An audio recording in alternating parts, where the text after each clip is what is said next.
今の飛行機、実はエンジンが整備士に話しかけているんです。飛行中の温度、圧力、振動、すべてがリアルタイムで地上へ送信されています。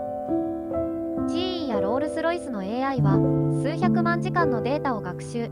振動や温度のわずかな変化を見逃さない。それは整備士より早く異常を感じ取るセンサーの目なんです。異常データを受け取った整備士は着陸前に部品交換を準備。